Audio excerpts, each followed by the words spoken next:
if I can get over this, anybody can. Like, it was bad. It was really, really bad. I mean, you got to think about it. Like, for people to tell me, the number of psychologists that told me I was beyond their scope, and I'm like, that's insane. I didn't realize it was that bad, but it was. And now that I feel the way I feel now I realize how dark it was, and no one should live that way.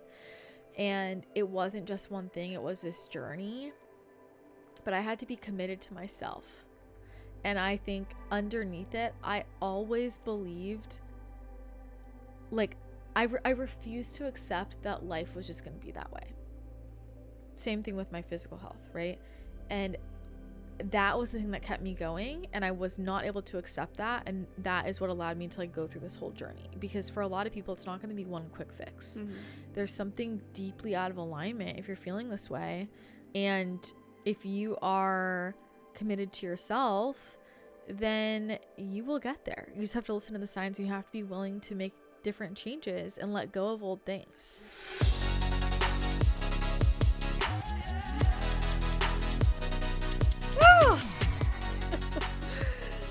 I'm overwhelmed. It's a big one. So I feel like I could make this podcast go on for 3 hours, but I'm hoping this list keeps us in line.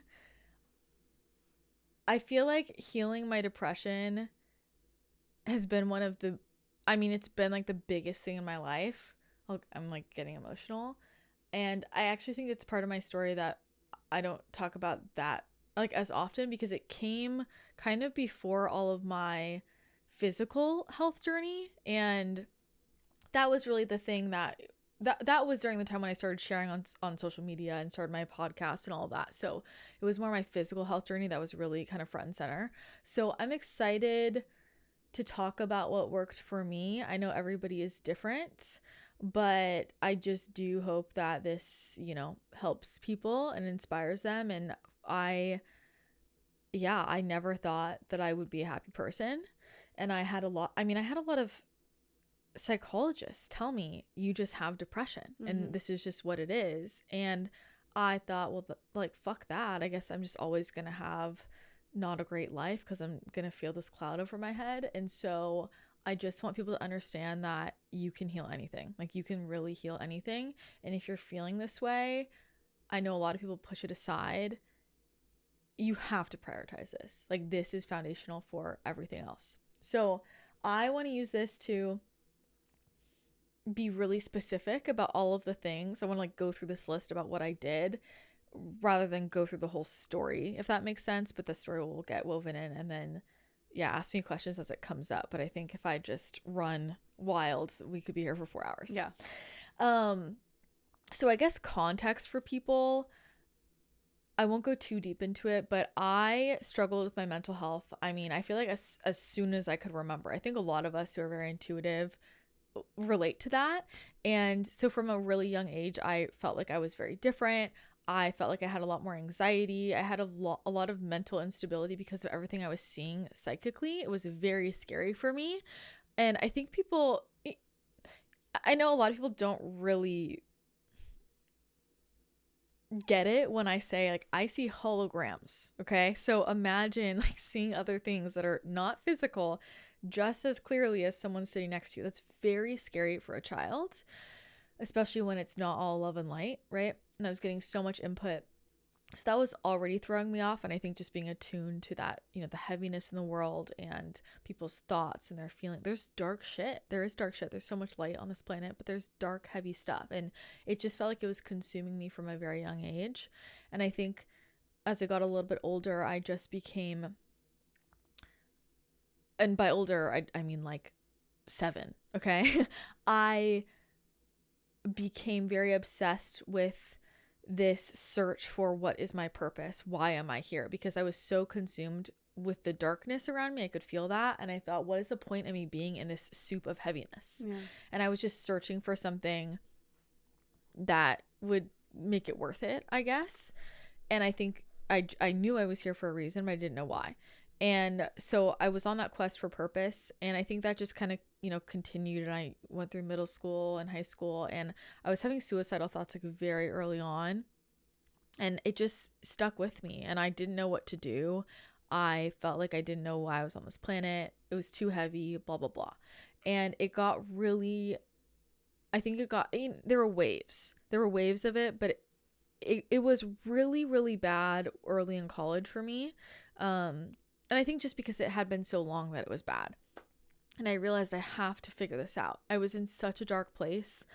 And I could not go on like this. And I remember whenever I would kind of broach the subject, like I didn't know how to ask for help. And I would kind of broach the subject with people in my life, and like I know they just didn't know what to say, and so they kind of just brushed it off because it's really heavy. And that's why I felt guilty even saying anything. Mm. It's really scary to ask for help about these kinds of things, and because you feel like you don't want to be a burden, you don't want to be a Debbie Downer. And so I would just keep it to myself. I hated that I felt like I was a Debbie Downer. Like I wanted to be somebody who was laughing and just making light of things and just in the present moment and enjoying life. And I just always felt that dark cloud over my head. And I just felt numb. I felt tired. I felt sad. And I hated that about myself. And I didn't even know why I was sad. It wasn't like I was sad because this happened. I was just sad and dark.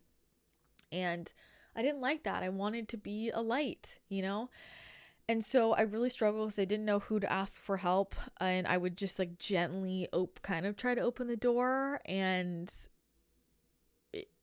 I wasn't being clear enough. And I think people also didn't know how to receive that. And so I remember in college, I finally went down to I went to UCLA and for school, and I went to the mental health, clinic or whatever. And because they have free counseling for students, and you have to fill out an intake form, and they assign you to a therapist, and you give the whole spiel. I gave the whole spiel, and the person leaves and gets somebody else, and they go, we're actually going to reassign you to this person. So I go to that person. This is all in the same building. I'm going up different floors. I'm going to different offices, and then I do the same thing, and then that person leaves, and they go, I'm actually going to reassign you to this person. And I go through 5 or 6 different people. And I'm recognizing, and I'm exhausted. And it's like, your therapist, you have to have an awareness of, that first therapy session, or that first spilling your soul and just expressing how you feel. It's so scary. It's so hard. It's so emotionally draining. And I had to do it 5 times within the span of like 3 hours. And I was already at my limit. And I got the sense that I was getting sent to kind of like higher and higher ups. And the last person I landed with, she said, so your case is too severe for us here. So you need to get off-campus help. And I have never felt like such a piece of shit in my life. And I felt so defeated because I thought, do you know how much effort it took for me to like just come here, and how brave it was for me to even just say these feelings I've been having that I've never shared with anybody in my life. And that's how I get received. Yeah. It was bullshit. And so it was just so defeating, and I had to recover. And then I reached out to a family friend who was in LA, and she helped me a lot. And, my mom was helping me like as much as she could from, not living there. And I was like, okay, I know this is going to be exhausting, but I'm going to figure this out. And I started going to see, I was trying different psychologists, and I would work with somebody, give it a couple sessions. And I was just, trying to find somebody who landed. And just time and time I was expressing these emotions, and people were just saying, well, you should just go on medication. I said, and I had this, and this is before I was into health and wellness. Okay. And I was like, but there's a reason I'm feeling this way, and I feel like I don't have a purpose, and I want to figure that out. And I would tell them, I said, I know if I can figure out this purpose piece, this will change. This is gnawing at me. I have to understand life. I have to understand, and they just could not have that conversation with me. And we're just saying, well, some people just have this chemical imbalance, which is fucking bullshit. Right. Yeah. And basically just, this is how you are, and some people are just like this, and so if you take medication, you'll be better. And I was like, you're a doctor. Yeah. And I'm telling you, this would fix it, and you don't want to fix it. You want to band-aid it. And then I would say, well, if I go off this medication, won't I just feel bad again? Like, why wouldn't we just fix the root cause? And oh my God, nobody could handle that shit. And so I was kind of like, I think just still shopping and still working with people who I didn't really like while some of this other physical stuff was going on. Because simultaneously, my body was just, I mean, speaking to me.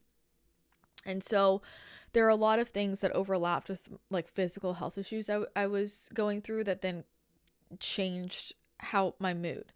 And so I want to go through this like physical, mental, emotional, spiritual, because that was the foundation for me and kind of how I navigated it. And I do really feel like there were layers to this. And like the first big layer was my physical health, because that immediately changed things. And it wasn't like there was one thing I did that then overnight I felt better. There were layers to this, and to this day, if my spiritual health can be perfect and if I'm not doing well in the physical realm, like that will affect my mood. And that was one of the reasons why I fell in love with nutrition to begin with, because I was like, holy shit, this can literally change the lens that you see the entire world through, and I think I was very exhausted by going through my childhood trauma and my feelings, and I was doing all the work and I wasn't feeling any better. And so diet, there were things that I changed with my physical health that just like immediately I was 30% better overnight. And so that matters, and so that's why I want to explain, for me at least, all of these things like move the needle, move the needle, move the needle, and they all went together. So I'm just going to kind of get into what the actual things were. So I'll start with diet. That was the first lever I pulled, and it was coinciding with a lot of my gut issues. And I think the biggest thing was when I removed gluten and dairy. Removing gluten changed so many things for me. I mean, after 2 weeks, I was wearing glasses. I didn't need glasses anymore. I haven't needed glasses since. Like, it literally was making me need glasses. And I didn't realize that, So gluten and dairy were the first big things that changed things. Getting rid of sugar, quitting alcohol. I would say those were like the biggest pieces dietary wise, and then prioritizing protein and fat. So I really changed my diet, and I went drastic. I went from standard American diet to like high protein, higher fat, like lower carb pretty much overnight. And it was dramatically different because I realized I had like severe hypoglycemia. I was pre-diabetic and I didn't know it. Well, I got diagnosed with it, but so I found out. But when I changed my diet to be primarily protein and fat, it was like immediately things changed. And that was a big piece. And the other thing that I figured out, because I was feeling a lot better with my mood, and then I would notice I would randomly get like, I would wake up and feel suicidal. And there were a couple of things that triggered that. And one of them was diet. And for me, chocolate was a trigger. I noticed anytime I had chocolate, like just cacao, I got really, really dark, depressive thoughts. So I got rid of chocolate. And that was like a really interesting, like very specific trigger for me. But those are the big things, like dietary wise. Along with this, I had gotten to a place where I had actually started doing meds. So I took a ton of SSRIs over the span of a while, and I kept trying different ones, and I had horrible reactions to all of them. They weren't working, whatever. Eventually I got diagnosed. I don't know if this is a real diagnosis, but this is what they said, as SSRI intolerant. Oh, I've heard about this. Right, because they couldn't find, and I was like, well, fuck me, right? That was like my last resort, and I did it, and it still didn't work. Yeah. And I thought, I'm really fucking hopeless. So I found this book. It's called The Mood Cure. I still recommend it to people to this day. It's by an NTP, and it's about amino acid therapy, and she talks a lot about diet changes, but there's this quiz you take, and it helps you figure out which of your amino acids are out of balance, and it's just, natural amino acids. So I went through that book, and I took the quiz, and I started doing amino acid supplementation, and within like 2 weeks, massive difference. So that was a big one in terms of diet. Exercise wise, so first, one of the things that definitely improved my mood was just going from basically sedentary to just moving. And when I first learned about like the gym, I never liked exercise until I started lifting weights, and I fell in love with lifting weights. I was obsessed with the gym. My life revolved around the gym, but then I went the other direction, and the bigger piece for me was actually like overtraining very much triggers depression for me. And that was more of my problem, because I never had a problem getting myself to exercise, once I like figured out the type I loved, it was actually, I would always overdo it. And so that is something that I definitely majorly triggers depression. And for me, that was a big thing at play. So I had to really pull back. And with that, wasn't covering like the whole eating disorder that went with that, right? Like my exercise addiction is it's an eating disorder. It's a form of anorexia, you know, when you're addicted to the gym. But it was very clear, like, you know, and there's science with that. Overtraining. Like that was the big thing. And I think a lot of people don't realize that. I see all these people on Instagram, like gym culture. Yeah. And I posted about this like with skin. And I'm like, all of these gym influencers who are like, I don't know why my acne is so bad. I eat so clean and I work out. And I'm like, you're overtraining. Your hormones are screwed. You don't like, you're too skinny. Do you know what I mean? Like not as a judgment, but I'm saying that was my problem, right? Throws off your hormones. Like I needed to put on body fat and I needed to pull back from the gym. And I was like, I wanted when you overtrain, it can cause all kinds of hormonal changes. And it I'm saying that with skin, but also with mood, right? So people who are struggling with a lot of anxiety and they're going to the gym every day, pull back. Like it needs to be balanced. So that was a huge one for me. That was honestly probably one of the hardest because I had such an addiction. The next thing, actually, I'll go to gut and toxins and mold. So for me, when I cleared my candida overgrowth, I had a lot of gut infections. There was the parasites and there was the SIBO, but the depression for me was really the candida, like for me. Yeah. That and then I remember my candida, it had cleared and it came back a year or two later. And I knew the second it came back because I was so depressed. And so healing the candida, game changer in every freaking way. So get your gut tested. We know our gut's directly connected to our mood. And then, you know, further down my healing journey, there was just the toxins and really the molds. And I know we've talked about this, but like, it was later on I figured out the mold as a real root cause for all of this stuff. And it wasn't until I had taken space like away that when I re-entered like my childhood home, I remember walking to the house and I just started having suicidal thoughts. And I was like, oh my God, this house is like, it was the mold. It was so moldy.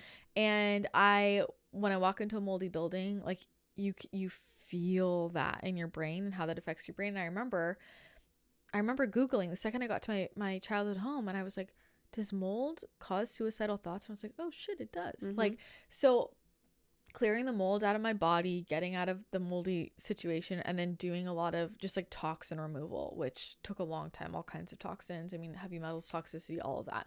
But every time I like really was making progress with clearing that and detoxing, all the detox work I was doing, that was completely changing the way that my brain was working. And obviously we know like there's so many toxins in our environment. And so it's looking at everything in your toxic bucket. You know, I threw out all my makeup, all my products, like changed everything that I could. And and then really detoxed and got out of my body. And that made a huge difference. I'm putting living situation in there under physical because there's two components to that. And one is, like mold. There's also, for me, like off-gassing from new buildings and just like toxins in buildings. It's hard.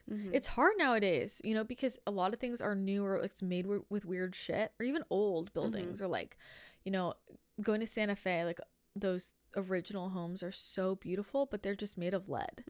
Like it's crazy. Yeah. So there's that very physical part of it. But the other piece is like living situation in terms of I needed to feel good where I was. And I was always living in these very busy cities with a lot going on around me. I felt stressed all of the time. Even like the decor and the colors, I just really believe that where we live, our rooms, who we're living with, you know, there parts of that. I had roommates. That all massively affects your mental well-being. And how much of that is, you know, we can have a 3D explanation. The other spiritual explanation is like what we're picking up from other people, but also just like, you know, the intuitive awareness of everything going on around you. All I know is that being in the wrong city, being in the wrong living situation is like night and day difference my mental health. And sometimes that's because of the toxins and the mold. Sometimes that's just because it's not in alignment. And so those are all of the physical things that I would say really, really changed my mental health. Any questions? I was gonna ask you a little bit more about the amino acids thing. Like, do you still supplement those, or do you feel like it's one of those things that once you got in balance, you kind of learned how to incorporate that? Yeah, no, I don't. I only did it I didn't do it for very long. It's like once you get it back in balance, and if you've changed your diet to be supportive, like eating more protein and stuff, then it should stay good. But I didn't need to do it for that long. And because I changed my diet alongside that, I was getting enough of the amino acids, and obviously changed a lot with my lifestyle. I mean, there's a lot of things on here that affect your mental health, like sleep and light and, whatever. But I'm just saying, for me, these were the things. Like, it actually doesn't change my mood, my sleep. Like, I mean, it'll make me tired, but depression wise, like, these are the things that really changed it. And so it wasn't my sleep, it's not my sunlight. As we know, I like caves, I like dark, I can stay inside for 5 weeks and I'll feel happy. So I'm not that kind of person. But for me, that one, it was very clearly just I had a horrible diet growing up. So I think that just put a lot of things out of balance in my physical body.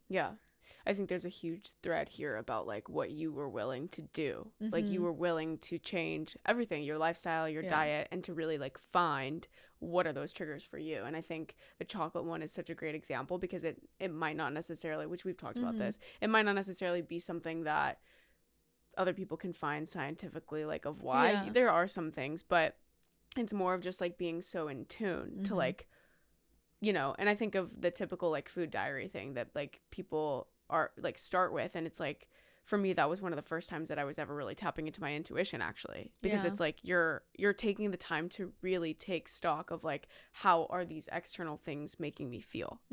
And there's a lot of different reasons why we don't do that, but it can be a good reminder that, I mean, right before we started recording this, you were just telling me like it's probably something you ate, and I'm thinking to myself like, wow, I should really be more conscious of when I'm putting something different into my body, because I'm so habitual with it. So it's actually easier for me now to see like when something is different.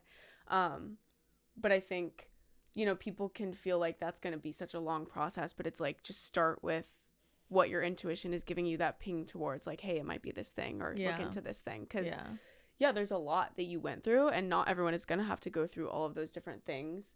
And so much of it was connected, but you couldn't really start to see how those threads were tied together until you started to unravel all of it. Well, and I did really eliminate a lot first, and then I was adding things in, and like the chocolate thing, this is where it's good to have variation in your diet, right? Because what I realized was, how come every Sunday I'm so depressed, and what would happen is every Saturday was dessert night, so we would always go find a new fun like dessert place in LA. It was our thing, like my friends and I, and I would always get something chocolatey because I was just obsessed with chocolate. And then I tested it, and I just like, on a weekday when I was feeling good, ate a piece of chocolate, and then the next day I was depressed, and I realized, wow. And that sucked. But it's like all of these addictions we have. I mean, even with like the coffee thing, there's a lot of things that, again, there might not be a reason why, like a scientific reason, but that can just be your body saying we're done with it. And sometimes it's, hey, I added something new, but sometimes it's something that your body is just done with for now. There are things that have given me symptoms that, I mean, I eat chocolate every day now. I don't have this problem with chocolate anymore, but for probably 5 years, it was triggering it. I mean, I'm drinking cacao. I have it every day now. And even with the cacao, like, cacao used to always give me acne. And then when I moved back into this house, I've been it doesn't give me acne anymore, so your body can change, and sometimes your body just has had enough or needs a break from something. But it was interesting because that was such a specific trigger. And I know for a lot of people, it's like the classic, it's just sugar, or it's, I mean, I could eat sugar. That wasn't the problem, but it was that. And I think I could also eat sugar in general and not have that trigger it, because my blood sugar was so stable. So I was really focusing on keeping my blood sugar stable, and that changed a lot. I mean, we know that changes moods. I mean, it's like people's dogs. Yeah. If your dog has anxiety, I would say your cat, but like who complains about their cat having anxiety? You know, like if your dog has anxiety, their blood sugar is probably really imbalanced because you're not feeding them good fucking food. Like people are just feeding them processed shit. Yeah. So when you feed your dog a good diet and their blood sugar is balanced, their mood is much more stable in general. You know, it's things like that people don't really think of. It's the same for us as humans. Like, why do we have anxiety? Why am I feeling buzzy? Balance your blood sugar. And that's the thing, is what balances your blood sugar can change over time. Like for me, during this time, this is what I needed to do. And after I got to a place of stability, I've changed like a lot since then, and I never reverted back because it helped me get to the real, which is the spiritual side. But what has balanced my blood sugar has changed like throughout time, over time. And, you know, for example, because when I wore my CGM, we're going, you know, other places, but like I wore my CGM a couple years later to test this because I just felt wonky all the time. And when I kept eating this way, higher protein, higher fat, my blood sugar was so high and it was it was crazy. And I actually went to a super high carb, super low fat diet. My blood sugar was perfect, like all day long. And so for a while I ate like that, and it calmed my whole system down. My body just needed that for whatever reason. And then after like 2 years, my blood sugar started getting wonky again, and then I went back to higher protein and it re-regulated. And so it's just being in tune with your body, and it's okay for things to change. Things often do need to change, but the diet it's a huge lever, and our physical bodies are in tune with the nutrients we need.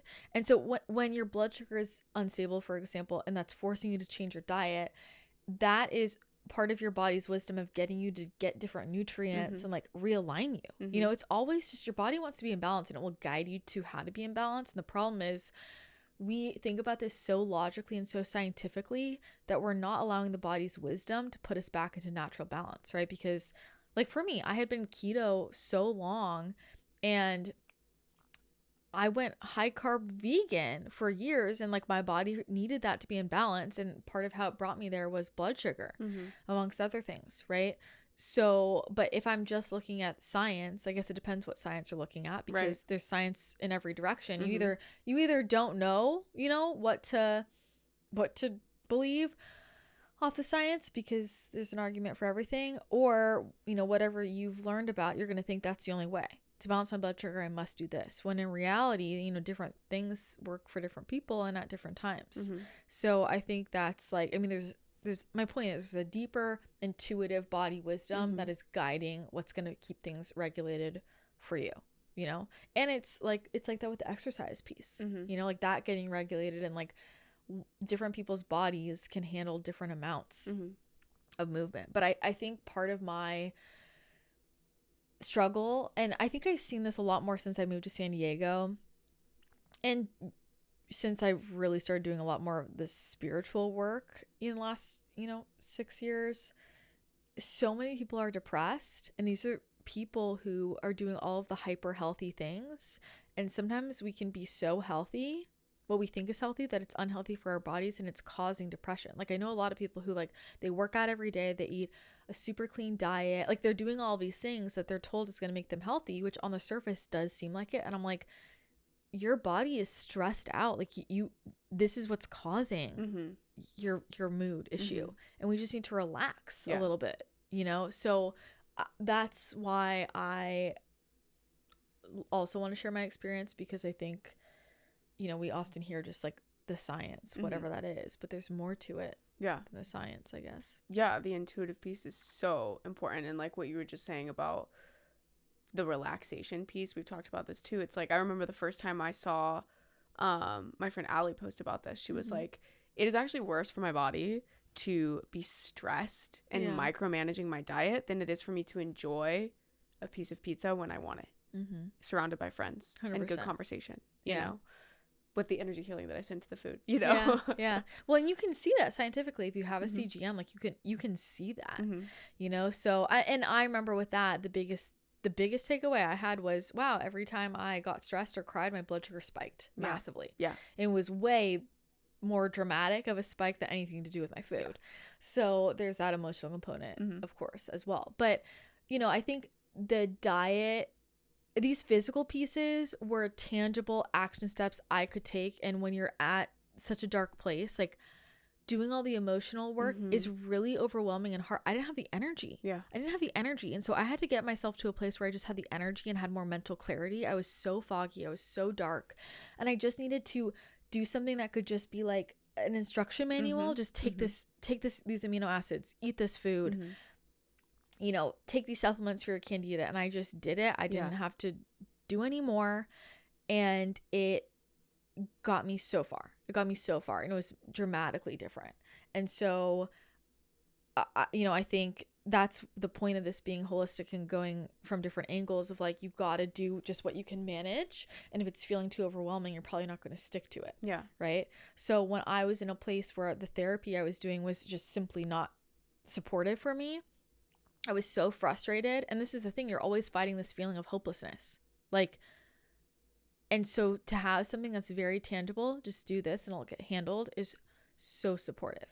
So supportive. So, you know, I would say if you're ever feeling really low or stuck, just start with the physical piece, like the things that can really help you get the energy back and help clear off some of that fog so that you can start to tackle the bigger things. Because, you know, at the core, there were big life things that had to change, but I was not going to have the capacity to do that or the willingness to do that if I didn't have the lever moved a little bit, you know? So the physical part was very important. And you know what I'll say with all of this will come up is like, to your point, I had to be willing to try anything.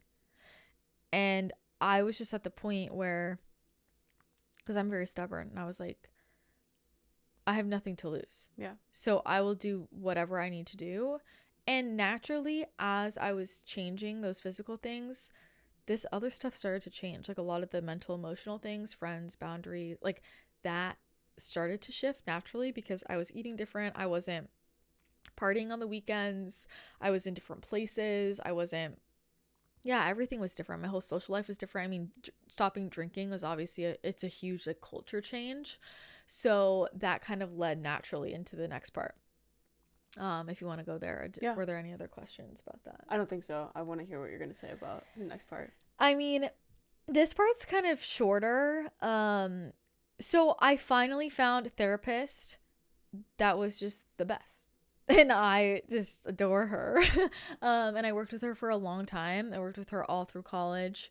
When I was living in LA, I worked with her, and she was just amazing. And I think what was really hard is I think I went through like 17 different psychologists / psychiatrists to get to her. And there were so many times I wanted to give up. And I think that having the right fit is so important. And what happens is, look, I understand you're so drained and hopeless and tired and exhausted and feeling like a piece of shit, and you go to someone and you bare your soul and it's not the right fit, and you're just like, I have nothing left to give. And it's like, it took so much for me to keep trying, but I had to, and I eventually found the one. And when you find the one, they will change your life. And so don't just stick with the first person you see. If it's not making you feel good, if it's not the right match, like, you got to keep trying. It's okay if you need some time to rebound in between, because I certainly did. But I was, the right therapist matters. The right fit for you really matters. So don't be afraid to say this isn't the right fit for me and to try something else. And that's like the biggest thing I would say. And I think why that was so helpful for me was, there's lots of different types of therapy, obviously. But for me, I just had a completely unbiased space to share all of my stuff in a place to just get it out, where I repatterned, where I learned that I'm not a burden for expressing. And that was really, really healing for me. And obviously, I also learned through my therapist things that were definitely contributing to how I was feeling related to my trauma that I didn't realize were traumas. So to have somebody to reflect back, a licensed professional, of, hey, this factually that happened. I want you to understand like what this is. And for me to have that from a professional mirroring it back really helped me like just validate myself and realize I wasn't crazy, because I had been just gaslit my whole life. And I even felt like through this whole process, everybody was just telling me I was being dramatic. You're fine. There's something wrong with you. And like, that's the hardest part about it. And that's why I didn't want to ask for help, because I was like, who am I to complain? Like, I have a great fucking life. I'm super privileged. Like, I have everything I could ever, you know what I mean? Yeah. And that's what's even harder about it, because you don't want to be an asshole and say you need help, but then you're like, and I didn't know, I was mad at myself because I was like, why am I so depressed? Yeah. I didn't know. And I was like, I have no reason to be. And I was just even more frustrated with myself. And so there was so much just like gaslighting or making me feel like my problems didn't matter. And so I believed that. And I was like, yeah, Christina, just don't be ungrateful. Just keep moving forward. And it just got worse and worse and worse. And so, yeah, therapy was just a great space to share my feelings, to have an unbiased perspective, and just to dump it out. Yeah. There's just kind of, yeah, just having that space I think matters. And I think a lot of people use their friends for that space, and I just think that that's not okay. Yeah. It's become so normalized to use your friends as your therapist. Your friends are not therapists. Therapists are trained professionals, okay? And your friends are biased. Like it's just, that's it. Yeah. So it's completely different. That's how I feel about it. And I think everybody should go to therapy at least once in their life. Most people struggle because they don't have a consistent space to just share and not feel like a burden, or like, you know, if I dump on a friend, there's a piece in me that's like, okay, I also want to, you know, hold space for you. And it's really nice to just, you know, there's an energy exchange, they're getting paid, but like just dump and be like, this is amazing. Yeah. Right. And you'll notice that you act very differently in your friendships. And part of what happened through this and coaching and spiritual stuff, this was another change in my friendships of, I got my dumping out. I got my venting and my stuff out, and I got like good advice. And so I was complete with that. And I didn't need to really talk about it with other people. And so it really changed the dynamic in my life where people, that was how we related, I guess. So therapy 1. 2, coaching. I went more the coaching route after I graduated and after I stopped working with my therapist, and because it started with like, I was doing like business coaching, and I also started working with a spiritual mentor, and the world of business coaching kind of just is more connected to like the life coaching side, and it was just, I was more exposed to that. And then looking at like women's work and men's work, you know, like those kinds of spaces, and I was getting interested in like relationships and relationship skills, and it's just a different skill set basically. And so I was working more with different types of coaches, and spiritual coaches, you know, relationship coaches, like business coaches who, you know, depending on the business coach, a lot of the business coaches I worked with early on were like emotional space too. You're working on like deep energetic stuff. So I just was going more in that arena. And the thing about that area is that there's so much more room for people to use different tools. I mean, I remember with my therapist, the way she had to like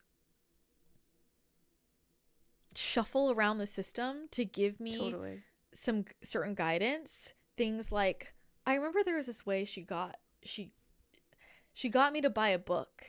It was about nutrition and how that affected mental health, but like she did it in this, it couldn't be like, you should read this book. Yeah.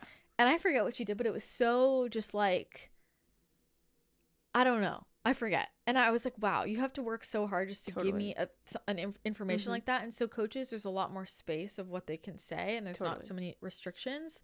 And so, and I also realized that working with people who were psychic, like in every capacity, was just completely different. And I was getting so much deeper. And as I was going through layers, like I wanted to go deeper and deeper and deeper. And so I needed people who were intuitive. I needed people who could read energy, because they can call you out on your bullshit so much more than like a therapist. And this is the thing about therapy, like you can lie to your therapist. Yeah. And like, if you're like a fucking narcissist, they will know. But if you're like a generally regulated person and you just tell a different story than what happened, they won't know. Yeah. And so then they'll, you know, respond based on what you said, and the way that the thing happened, the situation happened, could be very different than what you're describing. And someone who's intuitive will read the energy. Yeah.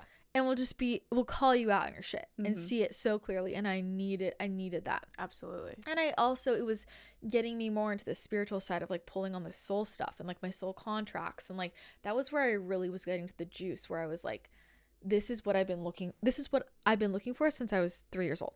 This is what it was. This whole thing was leading back to, I knew from a young age, I would always say, it's because I don't know my purpose. It's my purpose. I have to feel purpose. So those therapy coaching, I put them there because it was just having that consistent space every week.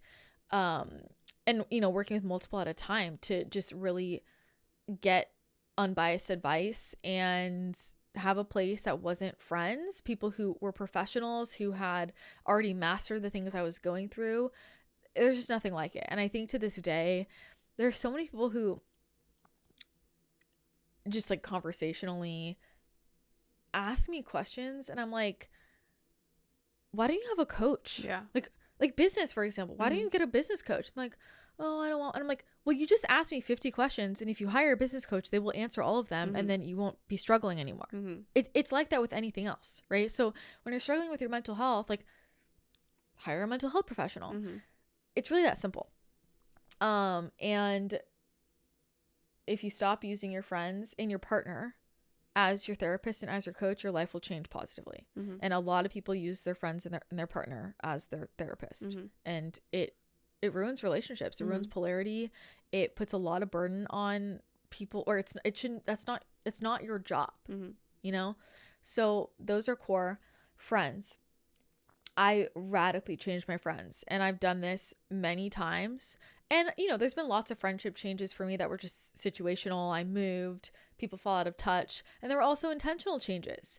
And a lot of that had to do with how people were viewing the world. And I was really just on this path of, I want to live in gratitude, and I want to be in line with my purpose, and I want to be doing big things, and all these things that were coming up in therapy and coaching, big lifestyle changes. I wanted people with the same values. And I realized a lot of people didn't have the same values. And so, you know, people who were spending their weekends partying didn't have the same values as me. And I think the first big friendship change, that when I go back to like originally how I healed this, I decided I wanted friends who were also building their own business. I was in college trying to build my business, and I felt very disconnected. I felt like I was just in this sea of surface level bullshit. People were drinking.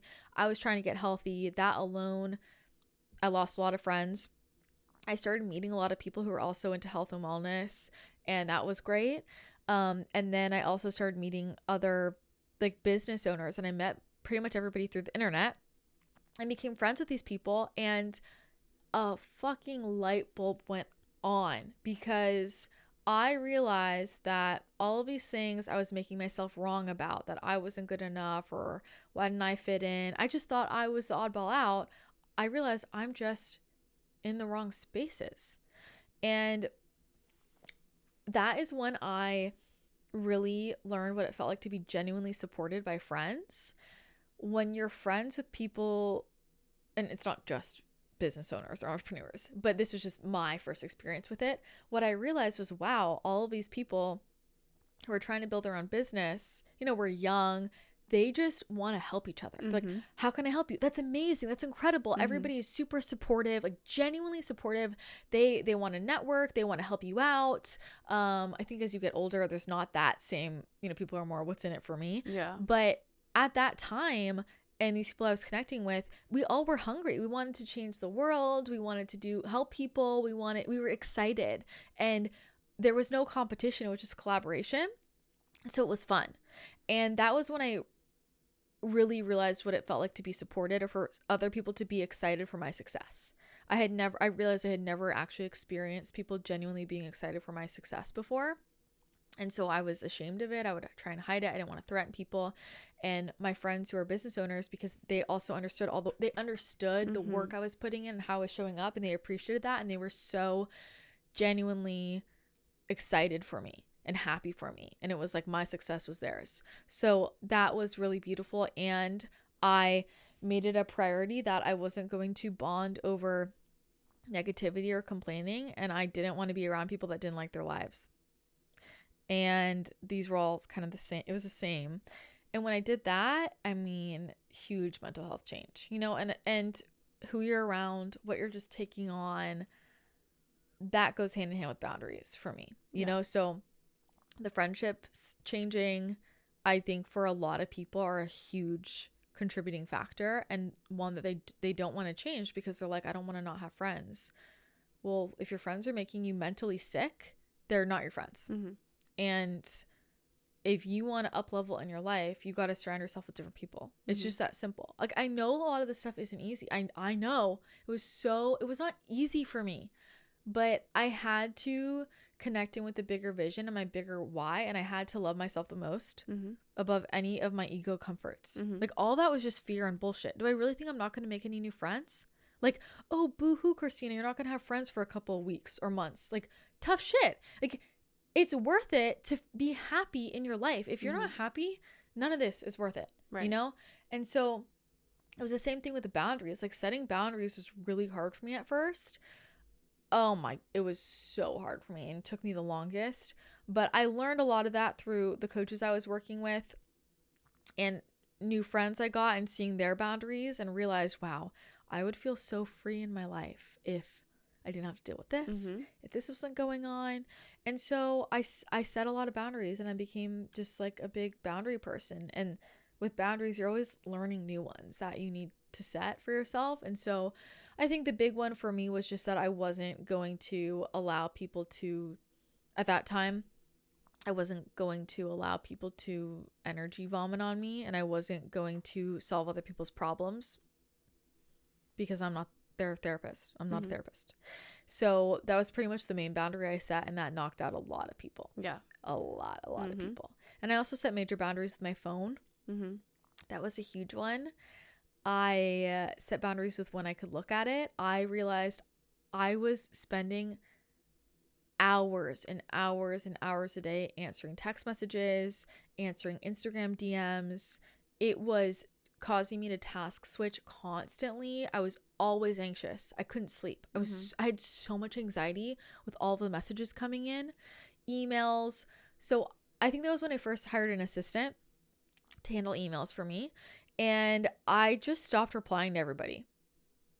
That's like pretty much what I did, because I needed to be just that intense to fix it. And my mental health just immediately went better. But you know, this pull from our phones, these are designed to be addictive. And I think the social media, the technology, the screen addiction, oh my God. I mean, I think a lot of us have a hard time admitting it because it sounds so like ridiculous. Like, yeah, I'm addicted to TV and it's making me depressed. It's like, really? Like, but it's a real fucking addiction. Yeah. You know? So I had to deal with that. And I just had to, I'm a cold turkey kind of girl, you know? So that's what I'll say about that portion. Any questions? Question. I have a comment. Questions about concerns, kind remarks. I have a concern. I have a suggestion. No, I just think that, you know, I mean, we just had a conversation about boundaries with friends, but I think that it's been coming up even more for me since then. All of us, I think. Yeah. And I was telling one of my best friends this because someone had called her a bad friend, and I said, I don't believe in bad friend. Yeah. Because inherently, when someone is calling you a bad friend, it means that they have an expectation on how you should show up. Yeah. And inherently, if you're in my life as a friend, it's because I love you on a soul level. That's it. Full stop. It's not because you show up for me in this way, or because I can get this from you, or because whatever.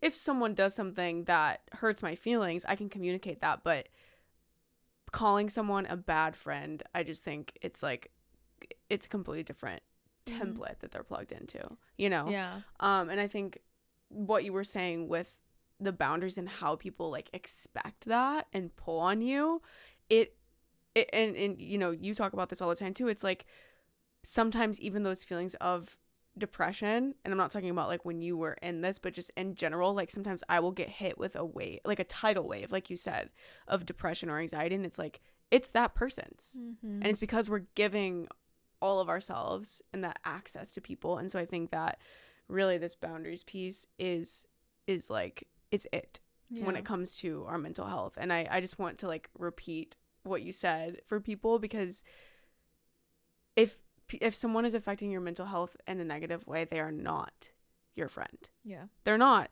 And this is something that I hear you say to clients a lot of times too, is like when we tell them about you need to have a better boundary, it's like, well, I can't because I'm going to feel worse. And it's like, you always say, well, you don't feel good now. Yeah. You aren't happy now.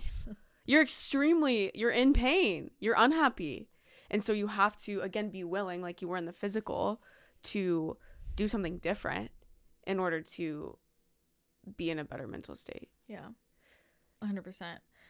The thing with the friends, I think it's just that maturity of realizing we all have our own definitions of like what we want in a friend. Yeah. And even, you know, that example of when I'm saying, hey, when someone energy vomits on me as a friend, to me, that's not a friend. Mm-hmm. But for someone else, that is what friendship is. That's what a good friend is. And to me, it's not what a good friend is. And so I think it's just recognizing like those aren't objective labels. Right. You know, it's just like we all, and those are actually boundaries, not judgments of a good or bad friend. It's just a boundary. It's, hey, for me in my life, this is what feels good for me. And for somebody else, it could feel very different for them, like what feels good for them. And that's all perfect and good. It's just knowing what feels good for you, right? Because I know that there's other people that all of that energy and sharing, it feels so nourishing for them. And I'm not that person, you know? So I think it's just that kind of awareness. Distinction. Yeah. So we can bring that into spiritual then, because I think this all goes hand in hand. Okay, so I'm getting far, but like this is the stuff that really, like, I would say phase 1 and phase 2 got me to a place where I felt like neutral or content. And what I want to say when I'm saying I was depressed, I forget what the official diagnosis was, but I'm not talking about sadness. Right. And I think that I don't like when people use that word to describe their sadness, because there are people like who are experiencing depression, and that is different than sadness. And when 2 days you're in deep sadness, you're not struggling with depression. Like, I'm sorry. And I'm just saying that personally as somebody who, like, this is a heavy cloud that does not go away for years and years and years. And even when I was happy, like when I was dealing with this, when I was happy, I was still sad. Does that make sense? Yeah. Like, I would be smiling and know I was happy, but the cloud was heavier than me. And it wasn't like there's a cloud over me for a couple of months and the sunshine came out and the cloud came back. It was like there was a cloud. Yeah. Okay. Till I was 19. And then it would start to move a little bit. Right. I'm like, oh, I'm seeing sun for the first time. But sometimes it would come back or be like kind of gray. That's what I'm saying. Okay. So this spiritual component is when I identified, like, I was like, I'm a happy person now. And I never thought I would say that in my fucking life, because I really did believe, because of what everybody told me my whole life, like, some people are just like this. Yeah. It's a chemical imbalance. Yeah. Some people are just like this. And that was my experience, because I thought, surely in 25 years, right, I would have experienced happiness for at least one moment if this wasn't just the way it was. So,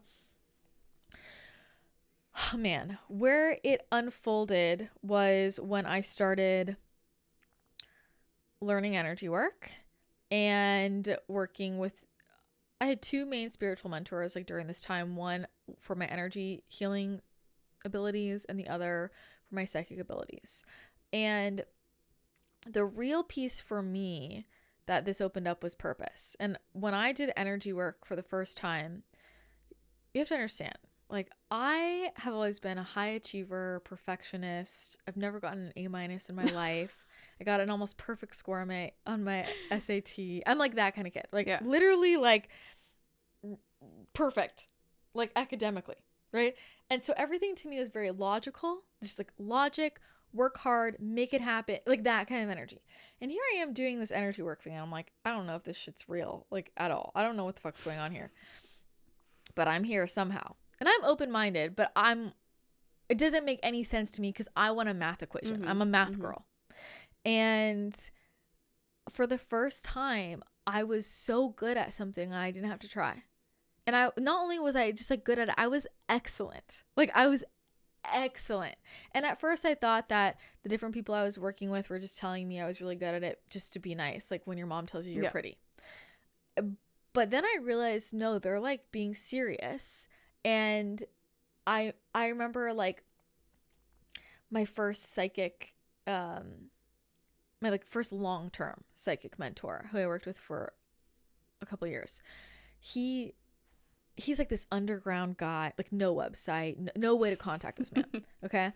And I meet him and he's like, I've had close to 1,000 students. So I've trained privately. He's an old guy. Okay. It's like, I've had close to 1,000 people that I've trained one-on-one. He literally works constantly just privately training these people.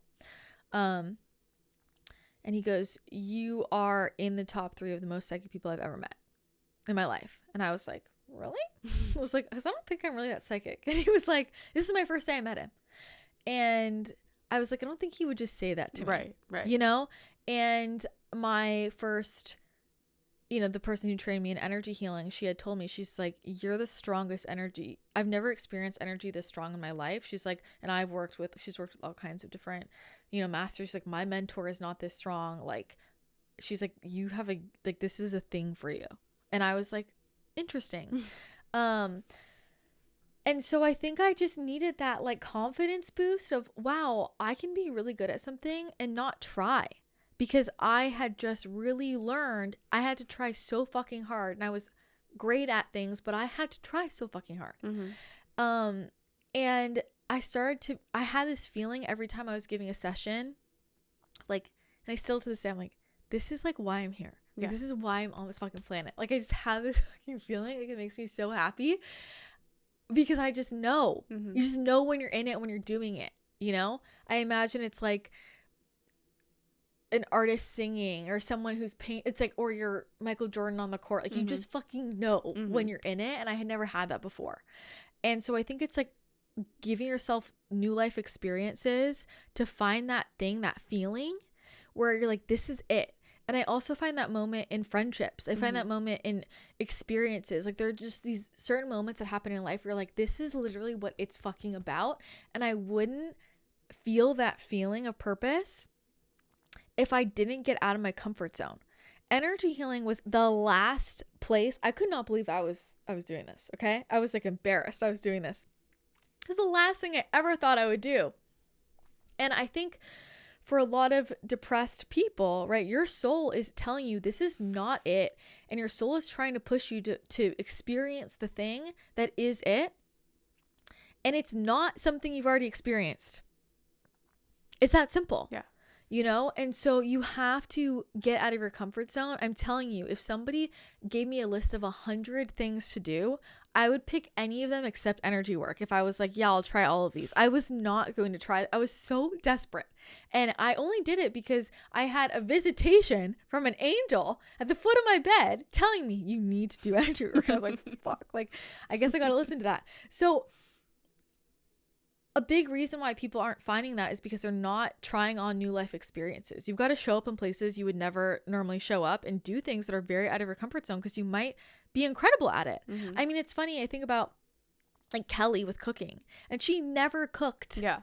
Never cooked until, her health journey brought her to food. And it's like, you never would think you ended up there and that could be the thing. And so your emotions will guide you there. So finding my purpose, I mean, we have a lot of purposes, right? But like finding purpose, like that feeling of purpose, and was core for me. And I'm like kind of putting this all together because it was through my energy work and talking to my spirit guides that first talking to my spirit guides and talking to source was when I learned what love was. Like, I just remember bawling my eyes out from experiencing love, and I realized I had never known love before that moment, and it put everything else in comparison. And I just think if you haven't had that moment yet with God, then put yourself in positions to have that moment, like connect with God, because when you experience that with your spirit guides, with source, with like whatever, like that, the divine realm, that's where that frequency is pure. It will change everything for you, and you will see what is possible, and you will not settle ever again in your life, and you will realize that you have that infinite source of love. Like, that's what I was looking for all this whole time, right? It was understanding why I was here, and it was that feeling of connection and love. And when I finally found that through my spiritual work and through that connection with source, it was like, this is it. Like, I don't need to seek it from anyone else ever again. Like, I see it in everyone else now, but I also have this unlimited access to it. And so it's like, for me, opening my spiritual gifts, opening my psychic abilities, which everybody has in their own way, and connecting with my spirit team, which everybody has, I cannot tell you what that did for me and my mental well-being. And it's like, at the end of the day, all of this stuff is really a spiritual journey, and you can skip steps when you go straight to the spiritual journey. But like, this is why so many people go on their weekend retreats and have a spiritual experience and come home healed. Mm-hmm. Like, this is the shit we're looking for, divine love, and like to know ourselves, mm-hmm. to see ourselves. And like, in that moment, I felt myself just met with so much love that I knew my inherent worthiness, and I've never questioned it ever again. Mm-hmm. And that healed me. That like literally healed me. A lot of what led me here was I was simultaneously doing a lot of this brain rewiring work. And it's like what opened me up to a lot of this, where when I think my brain rewiring journey was honestly more, it was how I started to learn about the universe. Because what that did was I just started piece by piece figuring out what my beliefs were. I didn't know what my beliefs were. And so I was starting to, my coach was helping me pull those out, and I started to write them down and realize these are the perspectives I hold about the world. And a lot of them were depressing. And I'm mm-hmm. like, well, of course I'm going to be depressed. Yeah. And so that brought into question what I believed about the world and the universe and everything. I didn't know about manifestation or whatever. And through that exploration, I would be talking to her about what she believed. And I was like, well, what's the other way? She's like, well, I believe this. And she was like, you could believe what you want. It could be that, or it could be something else. And she's like, you can also pick that you do believe your belief, but now you're aware of what's going on under the surface. And I realized they were setting me up to fail from the beginning. I had already decided everyone was out to get me. I had already decided I was guilty until proven innocent. I had already decided I was a bad person. I had already decided I was depressed. I was already decided nothing was ever going to change. I had already decided everything was supposed to be hard in my life.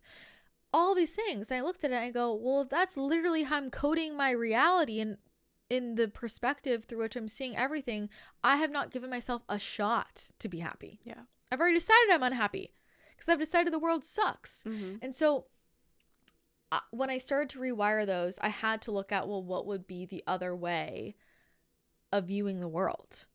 And I realized that the other ways that I was uncovering that I had just never thought about before felt so much lighter and happier. And I thought, well, I've got to pick a belief either way, so I might as well pick the one that makes me feel better. It was never about what I believed to be. It was never about what's true. Right. I was just like, whatever, it's going to be true whatever I decide I believe. So mm-hmm. I'm going to pick the one that feels good. Does that make sense? Mm-hmm. People get really caught up in like, is it true or is it not? It's true if you decide it's true. It was that simple. And so I picked the one that I'm like, if I become like blissfully ignorant and delusional, I would rather that than this dark fucking hole I'm in. That's what I decided. And part of those beliefs were me recognizing, I decided, I'm always being guided to what's for me, and I'm always being guided to what's better. I like that one better. And so then I realized that everything that wasn't feeling good was just me being out of alignment.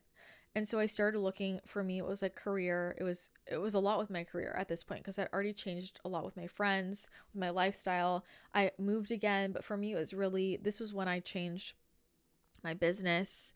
And I switched over to Christina, the channel. I mean, I had made changes before that too, but it was really about getting everything in alignment. And I started seeing everything in my life.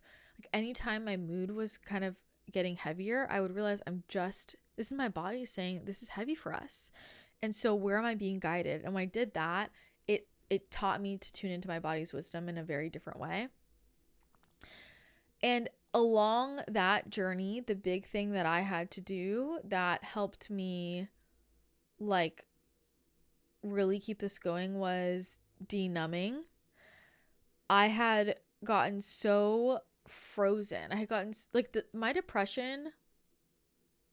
I guess I mean I cried a lot, but then I also just got numb. I got numb.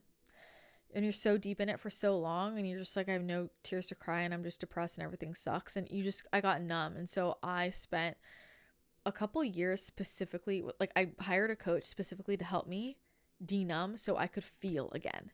And I could not feel happy until I could feel. And my depression had been so traumatic for me and so heavy that I just became numb. So I wasn't feeling anything. And so that's why a lot of this, it was like I felt okay, but it was still kind of numb and I wasn't feeling happy. And so I had to denumb. And that was a lot of talking about things that I didn't want to talk about and talking about things that made me feel very uncomfortable and basically finding anything that would trigger an emotion and poking there. And eventually I just broke and I started crying and I cried a lot and it thawed me out, you know? And after I thawed out and I felt sad again, which I was so scared to feel that sad, you know, it all moved through eventually after a couple of weeks and I felt happy. So I think that's where it really got tied together. And, you know, now I'm really mostly focusing on the purpose and alignment pieces. And I think at its core, like that's what was going on the whole time. I was just getting guided to what was for me, the right people, the right places, you know, career, like skills I have that I didn't even know I have. And this continues throughout life. Like we're always, you know, being guided and aligned. And as long as I stay on that path, I feel good. And anytime I'm starting to feel frustrated or not happy, it's like, it's very simple. And I get brought to the next place. So those are all of the things that helped me heal my depression. And part of why I wanted to make this was because I've had conversations with quite a few people in the last few months they've asked me this, and they were like didn't believe that I struggled so deeply. And I think people just don't, I get how somebody who meets me now wouldn't understand like how deep I was in this. I was a very different person. And I just am like, if I can get over this, anybody can. Like, it was bad. It was really, really bad. I mean, you got to think about it. Like, for people to tell me, the number of psychologists that told me I was beyond their scope, you know, like, and because that happened at school, but that happened also with a bunch of other just like individual. And I'm like, that's insane. Yeah. I didn't realize it was that bad, but it was. And now that I feel the way I feel now I realize how dark it was, and no one should live that way. And it wasn't just one thing, it was this journey, but I had to be committed to myself. And I think underneath it, I always believed, like, I refused to accept that life was just going to be that way. Same thing with my physical health, right?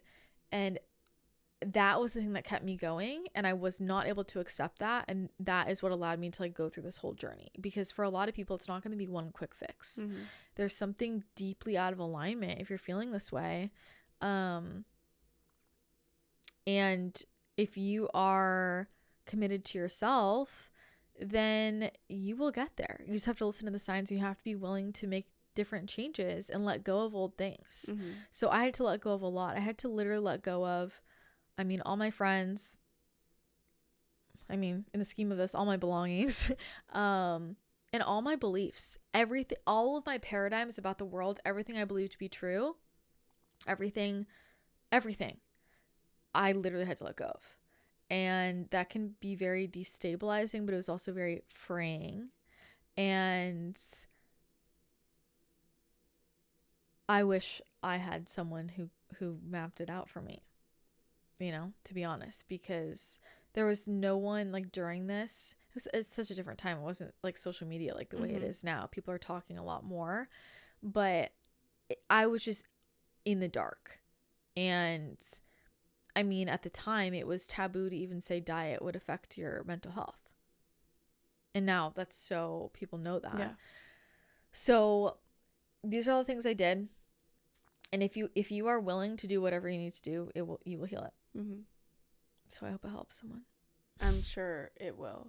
It's so, and I mean, it is so inspiring to look at you now and to know you now, because it's like, I agree, both of us say this. It's like, if I can do it, anyone can do it. Yeah. And it's because you have that fire that is your soul. Yeah. That is like, you can do it, and I think that it's really important that you talked about all of the different aspects, because it's like, it's growing you to be the person that can hold that happiness that you can hold now. And I mean, I can't imagine how this is going to help people. Yeah. Like, share this, I hope people share this, because it's like, even if you aren't going through it right now, like every single one of us knows someone who is. Yeah. And there's so many different layers of this too, as you were talking about the last one, I was thinking about like addiction, and it's like what I've seen family members go through, because it's like, it's that deep depression that you can't get out of. And so you look to something else and it works for a little while, and then it completely destroys your life. And it's like, if they could have just jumped straight to the spiritual one, which, thank God, in my case, that is what happened. Not for me, but for a family member. It's like, some people don't know to jump there, and they're trying to hit at all these different angles. And it's like, yeah, you have to hit at all of them. Yeah. Yeah. You do. And I think that, one of the big things for me was I had to let myself be happy. Yeah. There was also a piece of me that it had become my identity. And there's a piece of me that liked the convenience of hiding. And there was a piece of me that also thought like, oh, well, maybe I'm just this deep, artsy, emo, like Tumblr girl. Yeah. And I had, there's an interesting thing that I noticed in people around me. And I recognize that this is how I was too, where I'll offer a solution and they don't want to take it. Yeah. And for me, there were times when I didn't want to take it just because I was stubborn. There were times when I didn't want to take it because I didn't want things to change. Even though I did, it made no sense. And there were times I didn't want to take it because I thought I didn't deserve it.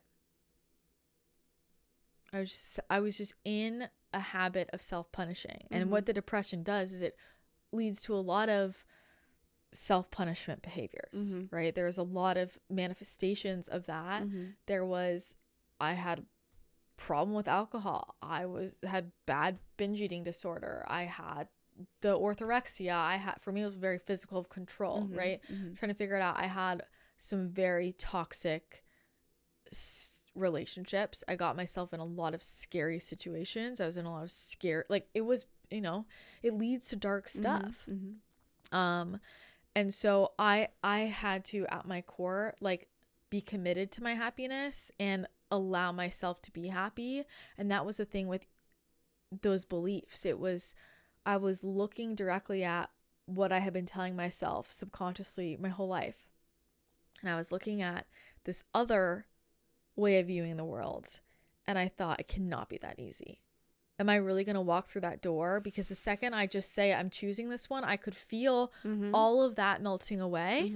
And I wouldn't be able to hide behind that anymore. And I wouldn't have an excuse. Yeah. I wouldn't have an excuse. And I realized I was using my depression as an excuse to rest.